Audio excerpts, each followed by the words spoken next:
All right, we are now joined by the winner of today's Contender Votes 300, Noah Gragson, driver of the number 9 Bass Pro Shops True Timber BRCC Chevrolet for Junior Motorsports. We will open it up to questions for Noah. If you have a question, please raise your hand. We'll get a wireless microphone to you. We'll start up front here with Holly.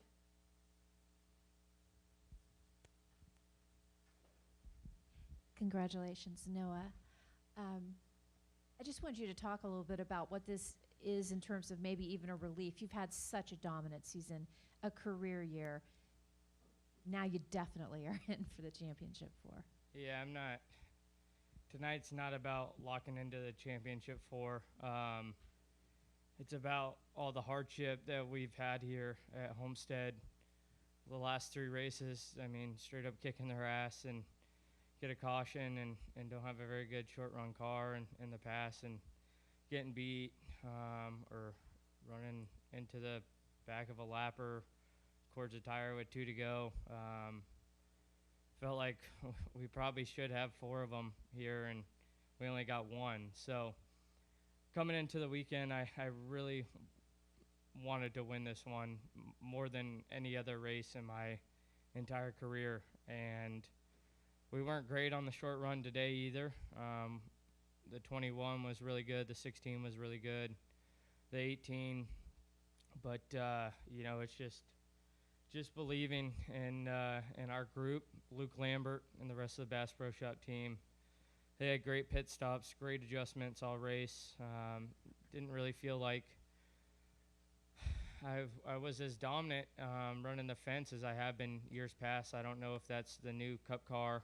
All of us were right on the fence in practice in the Cup car, where you don't really see that in typical Cup practice, or the last couple of years, no practice. So by the end of our races, that's when the top's really starting to come in, and you gotta work up there where it was ready to go from lap 1, just with all the rubber being laid down and it being cleaned off. So with that being said, I don't know, I didn't feel great up there. I felt really good up there, but not great like in the past. So, we still had a pretty big lead there at the last caution. I was like, damn it, not again, but Luke made great adjustments and we were able to hold him off.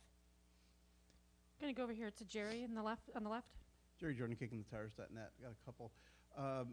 So you're locked in, but if you get Phoenix, you win this championship. Is there more pressure on you to win the championship, or to give JRM the championship as your parting gift to them? I just want to win races. I mean, a championship is really big in this sport, but you've seen guys dominate the whole season and get to the Final Four and might run 3rd or 4th, and might struggle just a bit or get beat in one race. But for a majority part of the season, I think that, I don't want you guys to take this the wrong way, a championship is the pinnacle in just everything, but I think a dominant season is right up there with a championship in this day and age, where you can make the Final Four. That's a championship in itself, in my opinion, and you get one race to really do it at a track where I wish they still had the championship race here, but they don't.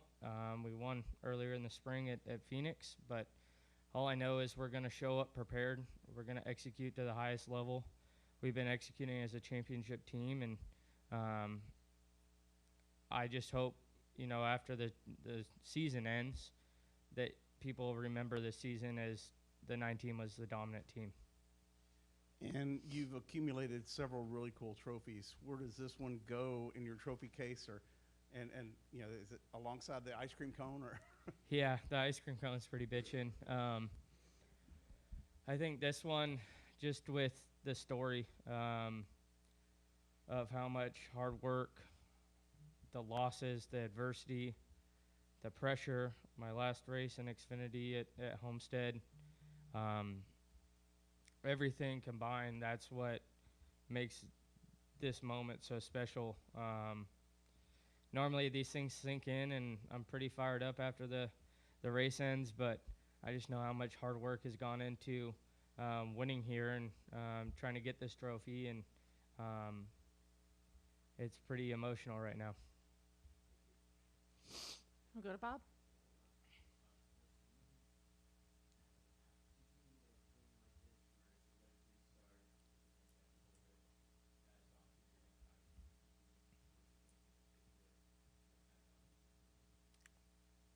Yeah, I mean, I feel like we can do it. I feel like we've won on late race restarts. Bristol comes to mind on 100-lap older tires, being able to hold those guys off, bringing the fence. Pressure moments like this definitely give you that experience needed when you get maybe in that position at Phoenix. But, yeah, right now it's just trying to learn and be better each and every day, and this will definitely be a step in the right direction. After losing those two in the doubleheader in 2020 on late race restarts, I didn't know if we were going to be able to do it, but just believing in Luke and all that, and our team, we're really, really tight and have something special going right now. So really fortunate to be able to be with such a great team who, supports me, and I support them no matter what. And we got each other's back till the end. So I'm extremely grateful, and it's definitely satisfying. Go right here in the middle.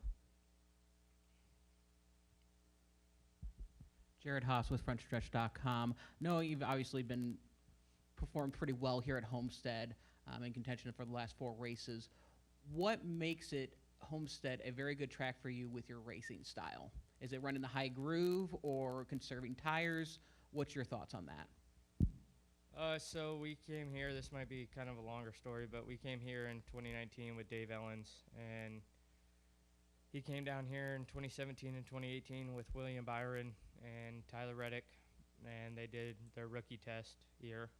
And we also did a 2-day rookie test here in 2019 when I drove for Dave my first year at Junior Motorsports, first year in Xfinity, and came down here, ran 2 laps on the bottom and 398 on the top. And we brought, 3 right sides, 3 tails, rebuilt the car, and just learned how to get that feel right up against the wall.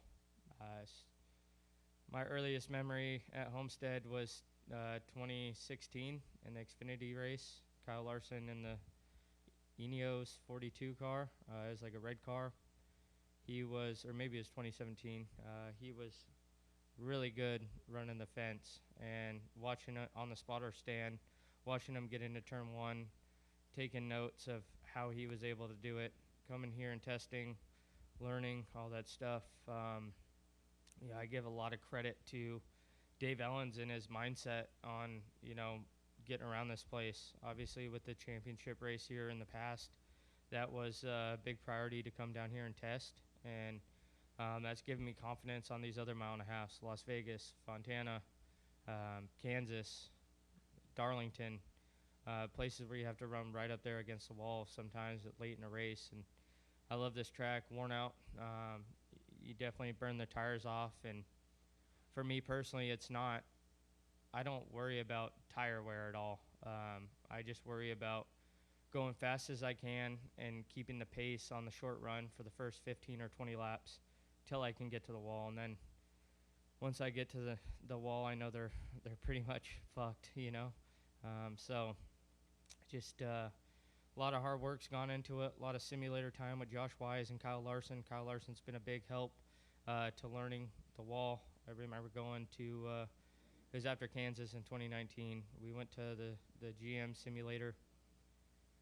I ran a handful of laps, probably 50 or 60. Then Kyle got in and went faster than me. And then I got in and studied his data and went faster than him. So in the simulator, that is. So it's kind of a little different. But that just has given me the confidence throughout the years to be able to run the wall. And this is, in my opinion, the greatest racetrack in motorsports. And there's nothing like running a perfect lap, skimming the fence, scraping the decals off of it, not even touching the body, just the decals, and going through the corner. It's like making a swish in basketball or a hole in one in golf or whatever it may be. It's just such a satisfying moment, and it takes so much accuracy, so much focus, so much precision to be able to do that lap in and lap out. And just extremely grateful for the opportunity.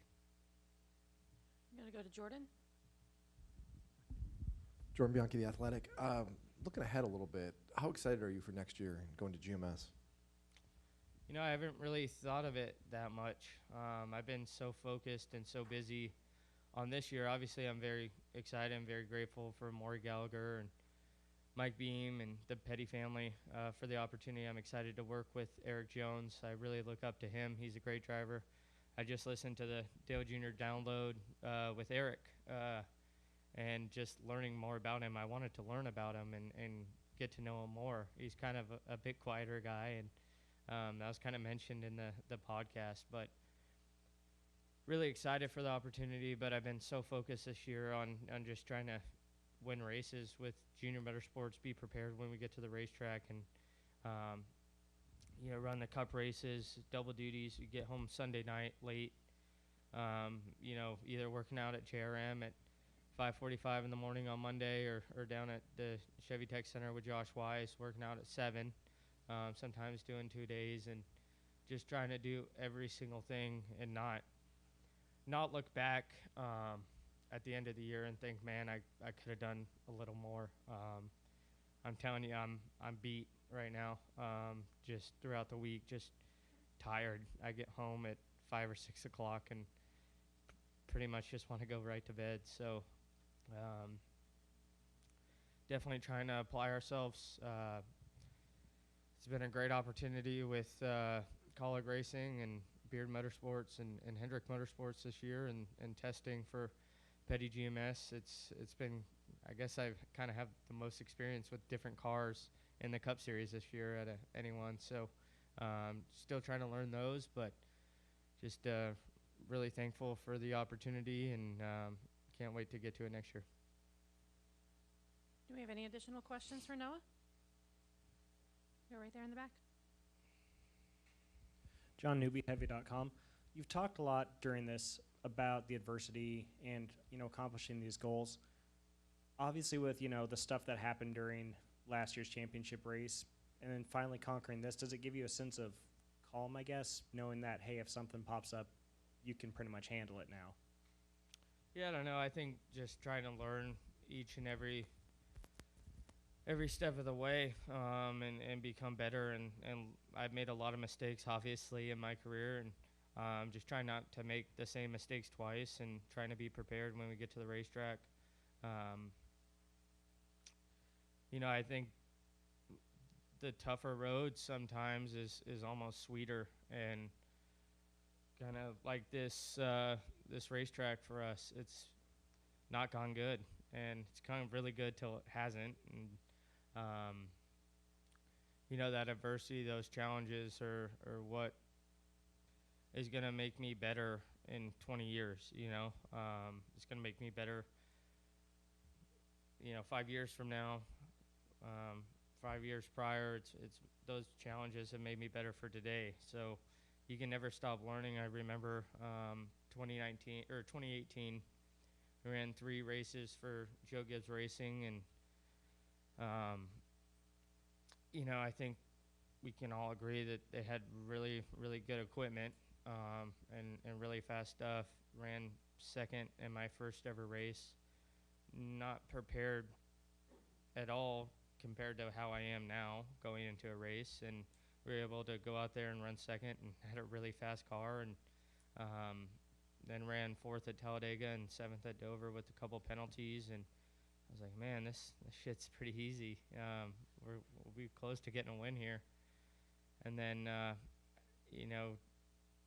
we're seeing if we want to run with Gibbs or if we want to run with Junior Motorsports, and just loved, everybody at Junior Motorsports, meeting with them in 2018, and could really tell that they believed in the driver I am, the person I am, and wanted to help me grow and wanted to be there along every step of the way. And I can honestly say it's the in 2019, we really didn't have a lot of speed in our cars. I think Michael Nett won the first race at Daytona, and Justin Allgaier won the second to last race at Phoenix that year. And we were just kind of off on speed. And I was thinking, man, did we make the right choice? And talking to Brandon McReynolds, it didn't really matter, but you kind of overthink it. And it was the right choice just because we've been able to build a program. We've been able to come together as an organization at Junior Motorsports, and it starts from the top down. Kelly, Dale, LW, Ryan Pemberton, who's been a big part of our organization over the last several years, and then Dave Ellens and everybody involved, Bummy, Donnie, everybody. It just, when you're able to build something up and come together, and might not be the best to start, and overcome those challenges, and be able to become a force to be reckoned with, and the dominant guy, it really means a lot. And just can't thank everybody who's been a part of this journey. It's taken a lot of people, and really grateful. Anything final for Noah? All right, Noah, well, congratulations and good luck in the Championship 4. Thank you.